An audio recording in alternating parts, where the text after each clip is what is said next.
अस्सलाम नाज़रीन, मैं हूं असद अली तूर अपने प्रोग्राम असद तूर अनसेंसर्ड में।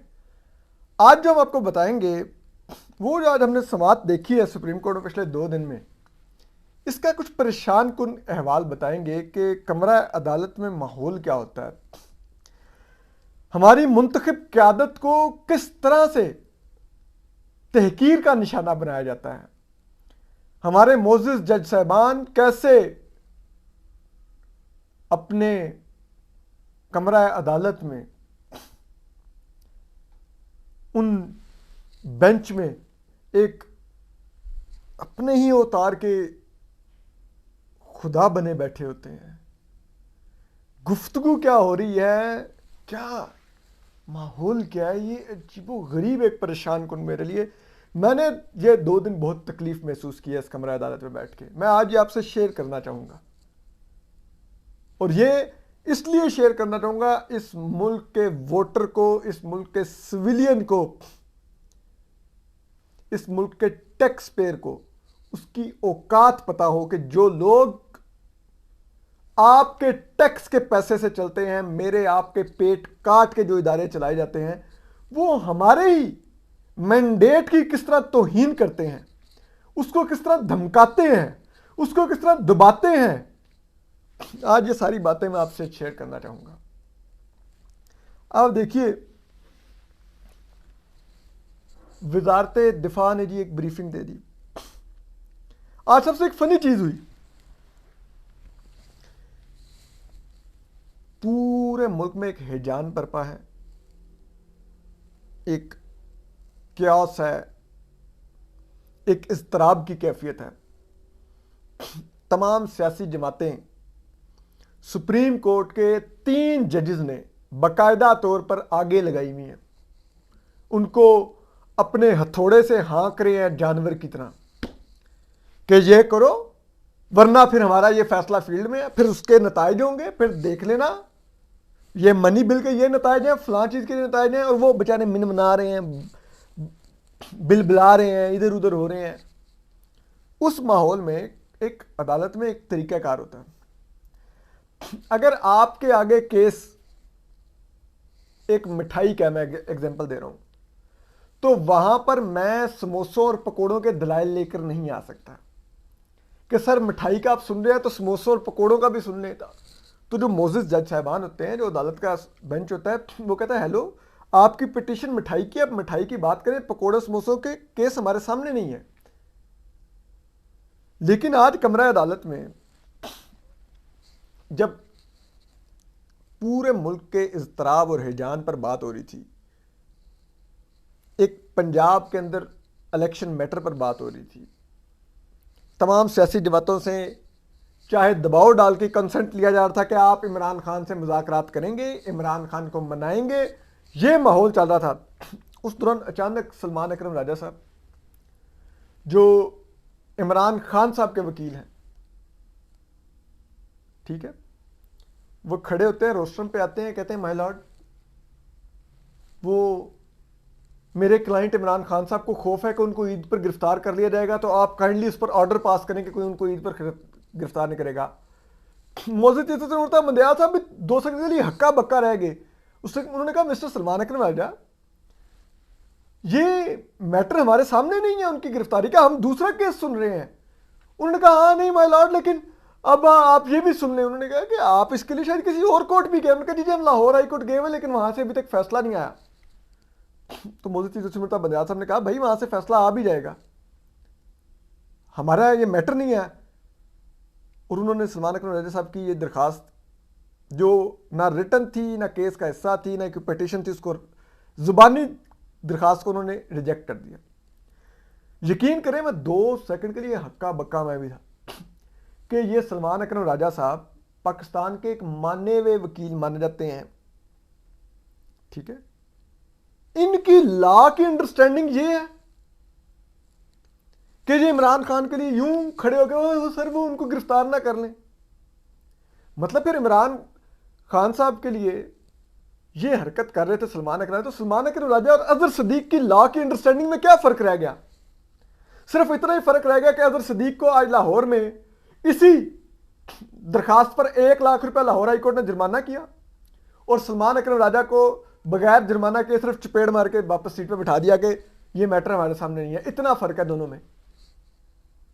मतलब सलमान अकरम राजा का लेवल आप अजहर सदीक का लेवल समझिए। ये हमारे इन वकला की हालत है। वो मुझे बड़ी हंसी आई, एक वो लतीफ़ा याद आ गया। वो कहता है ना, एक मस्जिद के अंदर ना एक कोई अमीर आदमी बैठा दुआ कर रहा था, कहता या अल्लाह मियां मेरा 5 करोड़ रुपए का प्राइस बॉन्ड लग दिया, या अल्लाह मेरा 5 करोड़ का प्राइस बॉन्ड लग दिया। साथ मेरे जैसा फुकरा भी बैठा होता है। वो कह रहा होता है या अल्लाह मियां मुझे कहीं से 200 रुपये दे दे, मैं आज अभी दोपहर की रोटी खा लूँ, या अल्लाह मुझे कहीं से 200 दे दे। मुझे अमीर 5 करोड़ का प्राइस बॉन्ड की दुआ मांग रहा था ना, वो 200 भी नहीं देखता, यार इस साइड में मेरे बैठे क्या बकवास कर रहा है। वो जेब से 200 रुपये निकालता, उसको पकड़ता और जोर का थप्पड़ मारता, कहता है दफा हो जा, अल्लाह मियाँ को मेरी दुआ पर तवज्जो देने दे। 5 करोड़ का मामला, तू बीच में 2 टके का 200 रुपये लेके आ गया हुआ है। वो हिसाब है कि पूरा मुल्क का इतना बड़ा केस डिस्कस हो रहा है, वहां पे इमरान खान साहब का वकील कह रहे हैं, इमरान खान कह रहा है कि मुझे गिरफ्तार कर लेंगे, आप कह दें मुझे गिरफ्तार ना करें। यार इतना खौफजदा लीडर और इतने नलायक वकील उसके, यकीन करें ये मैं हैरत, मुझे अभी तक मैं डाइजेस्ट नहीं कर पा रहा कि सलमान अकरम राजा ने क्यों नहीं इमरान खान को इस पे कहा कि सर ये यूं नहीं हो सकता, आप क्या मेरे से चवल मरवाने जा रहे हैं। इससे इमरान आपको असल में इमरान खान साहब को तो हमें कैलिबर पता है, लेकिन आपको सलमान अकरम राजा का भी कैलिबर पता चलता है कि उनका कैलिबर क्या है, वो कितने काबिल वकील हैं। मतलब वो मैंने किसी को बताया तो उन्होंने कहा कि यार मैं तो शॉक में हूं, वाकई सलमान अकरम राजा ने हरकत किया, मैंने किया नहीं। उन्होंने कहा यार शायद फिर जो भी पीटीआई में रहता है इमरान खान के साथ नत्थी होता है, वो शायद कोई बहुत ज़्यादा डिमोनाइज कर लेता है अपने आप को। मैंने कहा यार आप जैसे मर्जी सलमान अकरम राजा को जस्टिफाई कर लें, लेकिन उनका कैलिबर आज मुझे पता चल गया वो क्या। फिर अब इससे आ जाइए, अब ये तो मैंने सलमान अकरम राजा का कैलिबर बताया, ठीक है, और उनके क्लाइंट की जहनी हालत बताई कि वो किस, ठीक है, वो उनके कारकुन बेचारे वकास अमजद को उठा के ले जाती हैं एजेंसियां, अजहर मिशवानी को ले जाती हैं, वो अली अमीन गंडापुर जेल में धक्के खा रहा है, फवाद चौधरी साहब गिरफ्तार हुए, शहबाज गिल गिरफ्तार हुए, आजम स्वाति गिरफ्तार हुए, सब ने दी ना गिरफ्तारी, 2-2 4-4 दिन बाद बाहर आ गए। एक इमरान खान क्या है यार, कुछ तो ख्याल करें यार, कुछ तो इंसानियत अपनी दिखाएं यार। इतना आप चूहों की तरह डर रहे हैं जेल से। मैंने आज पूछा एक पीटीआई के एक सीनियर लीडर से कमरा अदालत में, तो मैं ऑन ऑथ कह रहा हूं, मैंने उनसे पूछा, मैंने कहा सर वाकई आपको खर्चा है कि इमरान खान को गिरफ्तार कर नहीं रहेगा ईद पर। उन्होंने इधर उधर देखा, मुझे हंस के कहते हैं यार असद तुझे ऑफ द रिकॉर्ड बता रहा हूँ, हमारी पार्टी में बाज़ लोगों का कारोबार है कि वो हर वक्त अपनी, जिसे कहते हैं ना, वजूद को जस्टिफाई करने के लिए इमरान खान को हर वक्त रहते थे कि सर इस दफ़ा आपके साथ वो ये करने जा रहे हैं सर, और कहते हैं इमरान डरी जा रहा है डरी जा रहा है। ये हालत है इस लीडर की, और ये कहता है कि नहीं मैं लीडर हूँ, मैं मुस्लिम उम्मा का लीडर हूँ। यार इस मुल्क में भुट्टो फांसी पे झूल गया, उसने गद्दार आमिर ज़िया उल हक से माफ़ी नहीं मांगी थी। बीबी शहीद को पता था कातिल उनकी जान के दर पे है, हर शहर में उनके पीछे पीछे हैं। वो इलेक्शन कैंपेन चला रही थी, शहादत दी, झुकी नहीं। नवाज शरीफ बाहर से गिरफ्तारी देने मुल्क आ गए लंदन से, अपनी बीवी को, अपनी शरीके हाथ को बिस्तरे मर्ग पर छोड़ के अदालत के एहतराम में मुल्क पहुंच गए। उनकी बेटी आ गई। राना सनाउल्लाह मौत की कोठरी में पड़ा रहा। आप वाकई लीडर के रहने के लायक है। वो मियां जावेद लतीफ जेल काटी, ख्वाजा साद रफीक जेल काटी, एहसन इकबाल सोफिस्टिकेटेड इंसान है, पढ़े लिखे, जेल काटी, शाहिद खान अब्बासी जेल काटी, मिफ्ता इस्माइल नाज़ों पला बिजनेसमैन जेल काटी। आप क्या हैं यार, पीटीआई वालों को खुद भी शर्म नहीं आती, उनका ये लीडर है, और उन इस लीडर के लिए ये जज हमारे बैठे हुए हैं। मुझे आज मौलाना फजल रहमान का जुमला बड़ा कन्विंसिंग लगा कि हम जिसको दायरा सियासत से खारिज करना चाहते हैं, सुप्रीम कोर्ट उसको सियासत का महवर बनाने पर तुली हुई है। यानी कि कमरा अदालत में आप देखिए, यही पॉलिटिकल पार्टीज थी, ये मिन्नत करती नहीं, अकरम शेख साहब, फारूक एच नायक साहब, जिसे कहते हैं वो कामरान मुर्तज़ा साहब कि जनाब हमने पिटिशनर बनना है, हम पिटिशनर हैं इस केस में, इतनी रौनक से इनको रिजेक्ट किया मौजूद जस्टिस मुर्तज़ा बंदयाल साहब और जस्टिस एजाजुल हसन और जस्टिस मुनीब अख्तर ने कि नहीं हमने आपको सुनना। आपकी जमातों ने बाहर प्रेस रिलीज कैसे दी अदालत के खिलाफ, और आज कमरा अदालत मौजूद कहते हैं हम आपको सुनना चाहते थे, आपने हमें तब को अपना मौकफ दिया ही नहीं कि हम आपको सुनते, तब सियासत की नजर कर दिया आपने मामला। सियासत आप लोगों ने की मौजूद जस्टिस मुर्तज़ा बंदयाल साहब। आप पिछले 2 दिन से बाकायदा तस्बीह कर रहे हैं मिनिस्ट्री ऑफ डिफेंस की, इतनी जबरदस्त समय प्रेस ब्रीफिंग, इतनी जबरदस्त समय ब्रीफिंग दी है, इतने अच्छे उसमें पॉइंट्स हैं, इतनी नई बातें उन्होंने बताई, हमें पता ही नहीं था आज तक। यकीन करें ऐसे लग रहा है कि वो हमारे 3 जर्नलों की, डीजीआई से लेफ्टिनेंट नदीम अहमद अंजुम, डीजीएमओ और डिफेंस सेक्रेटरी जो रिटायर्ड लेफ्टिनेंट जनरल हैं, उनकी दी हुई ब्रीफिंग नहीं है। जैसे कोई पंजसूरा है कि हमारे मोज़ेज़ जो बेंच है वो चूम भी लेगा उसको कमरा अदालत में, ये हालत है।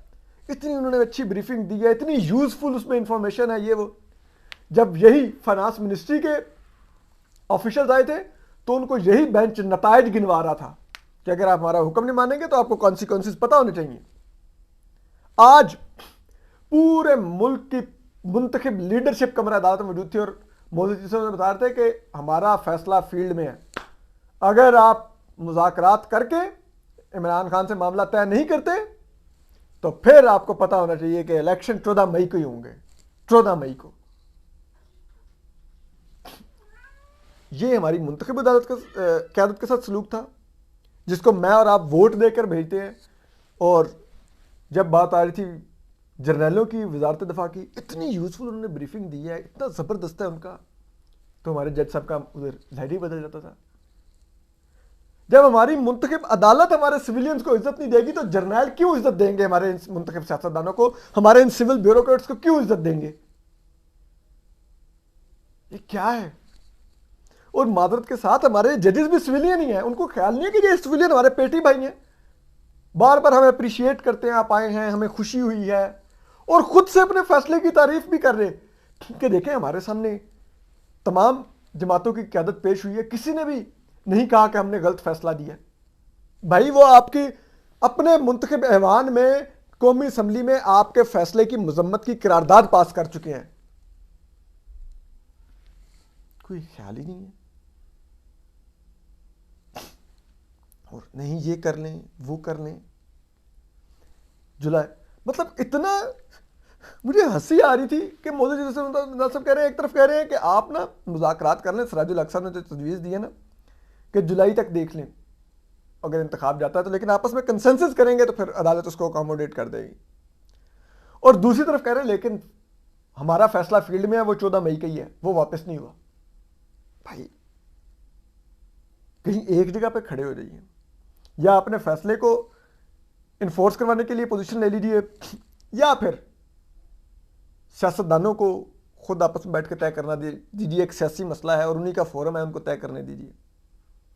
आप अंदाज़ा कीजिए कि जिस फौज की कह रहे हैं कि हमने जी वो पिटीशन वापस कर दी है कि इलेक्शन की डेट आगे नहीं जा सकती, ठीक है, सेम इस्तेदा लेके थोड़ी सी ज़रा शुगर कोटेड करके शाह खावर साहब एक प्राइवेट सिटीजन की तरफ से आए हैं और अदालत 2 सेकंड में ये तीनों मोअज़्ज़ज़ जज साहिबान पिघल गए हैं उस सजेशन को देखकर, और ये कह रहे हैं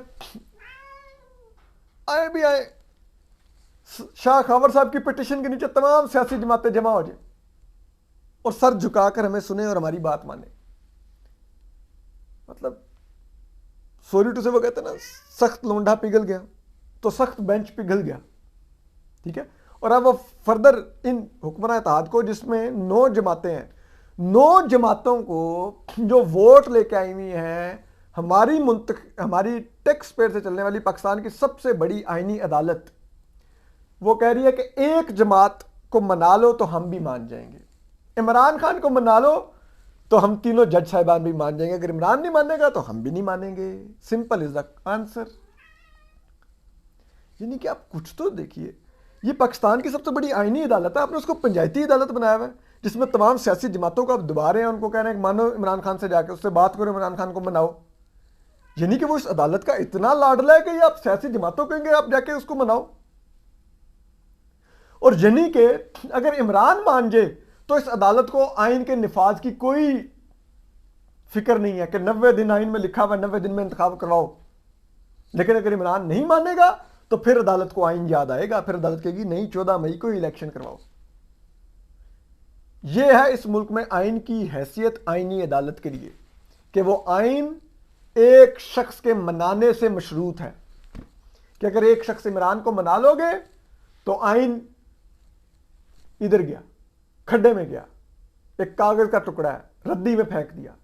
और अगर वो शख्स इमरान खान नहीं मानेगा, चाहे उसने नो कॉन्फिडेंस की दफा आइन तोड़ा, चाहे उसने इंसानी हकूक की खिलाफ वर्जियां की, चाहे मुल्क तबाह किया, लेकिन अगर वो नहीं मानेगा तो फिर तो आइन का डंडा ही चलेगा।